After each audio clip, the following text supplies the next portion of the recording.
সংগ্রামী নেতা মোহাম্মদ ইসাহাক সরকারের শাহরাস্তি সফর।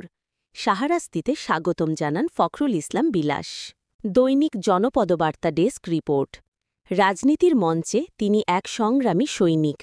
পুরান ঢাকার রাজপথে যিনি বিএনপির মুখ হিসাবে পরিচিত, যিনি দমন-পীড়নের বিরুদ্ধে বুক চিটিয়ে দাঁড়িয়েছেন বারবার, তিনি মোহাম্মদ ইসাহাক সরকার।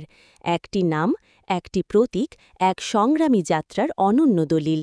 চাঁদপুরের শাহরাস্তিতে সম্প্রতি তার এক ব্যতিক্রমী সফর স্থানীয় রাজনীতিতে আলোড়ন তোলে। সৌদি আরব প্রবাসী চাঁদপুর জেলা বিএনপির সম্মানিত সভাপতি ও শাহরাস্তি উপজেলা বিএনপির প্রবাসী কল্যাণ সম্পাদক ফখরুল ইসলাম বিলাসের আমন্ত্রণে তার নিজ বাড়িতে পৌঁছান ইসাহাক সরকার।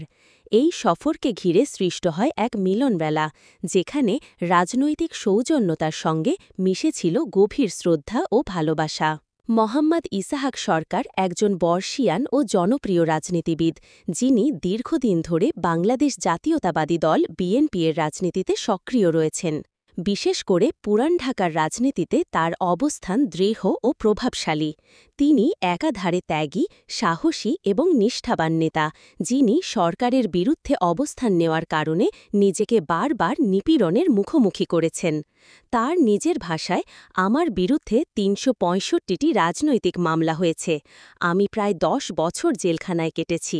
আমার ভাই ইয়াকুব সরকারের নামে ২০০টিরও বেশি মামলা।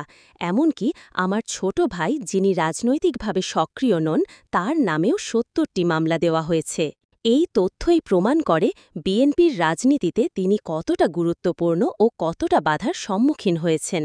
তিনি রাজনীতিকে শুধু পেশা নয়, দায়িত্ব ও আদর্শ হিসাবে গ্রহণ করেছেন। তার নেতৃত্বে স্থানীয় এবং কেন্দ্রীয় পর্যায়ে বহু আন্দোলন সংগ্রামে নতুন গতি এসেছে। ইসাহাক সরকারের আগমনে ফখরুল ইসলামের বাসায় জমে ওঠে প্রাণবন্ত আলোচনা ও আন্তরিক সম্মেলন। সেখানে উপস্থিত ছিলেন বিএনপির স্থানীয় ও অন্য নেতারাও। সেখানে যোগ দেন। অনুষ্ঠানটি ছিল অনাড়ম্বর, কিন্তু তার প্রতিটি মুহূর্ত ছিল আবেগঘন। অনেকের কণ্ঠেই ছিল একই কথা, ইসাহাক ভাই আমাদের অনুপ্রেরণা, তার সাহসিকতা আমাদের চালিত করে। শাহরাস্তির এই সফর রাজনীতির খোলস পেরিয়ে এক মানবিক সংযোগ তৈরি করে। মোহাম্মদ ইসাহাক সরকারের উপস্থিতি প্রমাণ করে একটি সংগ্রামী জীবনের মূল্যায়ন সময়ের অপেক্ষা মাত্র, যেখানে প্রবাসী বন্ধু, স্থানীয় নেতা ও নতুন প্রজন্ম একত্রিত হয়ে জানান দেয়, এই দলকে আগলে রাখার পেছনে যারা নিঃস্বার্থভাবে দাঁড়িয়েছিলেন, তারা কখনো একা নন।